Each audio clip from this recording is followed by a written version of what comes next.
Гадаадын иргэний бүртгэл.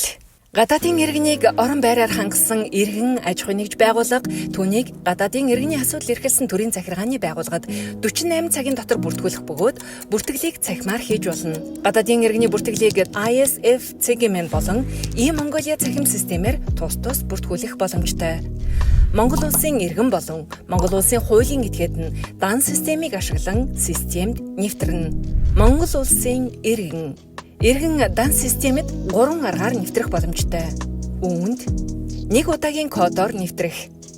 Регистрийн дугаар болон нууц үгийг оруулсны дараа хэрэглэгчийн утсанд ирүүлсэн 1 удаагийн кодоор баталгаажуулан нэвтрэнэ. Банкны эрхээр нэвтрэх. Өөрийн нэр дээр бүртгэлтэй хаан, голомт, төрийн, худалдаа хөгжил, капитрон зэрэг интернет банкны эрхээрээ нэвтрэнэ. Тоон гарын үсгээр нэвтрэх.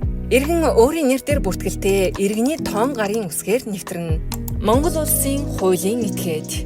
Аж ахуйн нэгж байгууллагын хувьд зөвхөн байгууллагын тоон гарын үсэг ашиглан нэвтрэх боломжтой.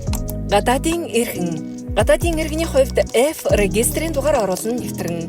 Салбар төлөөлөгчийн газар өөрийн бүртгэлийн дугаар, байгууллагын нэр болон цахим хаягаараа нэвтрэнэ. Гадаадын иргэний бүртгэлийг илгээсний дараа хариу мэдэгдэл очихгүй ба миний хүсэлтүүд цэцэд хандан бүртгэгдсэн эсхийг шалгах боломжтой. Гадаадын иргэн хаяг өөрчлөх болон өөр газарт шилжих тохиолдолд хэдэн ч удаа бүртгэл хийлгэж болно. Санамж. Хэрэв гадаадын иргэнийг хууль тогтоомжин заасан хугацаанд зохих байгууллагад бүртгүүлээгүй бол хүнийг 250 мянган төгрөгөөр, хуулийн этгээдийг 2,500,000 төгрөгөөр торгох хуулийн зохицуулалттайг анхаарна уу?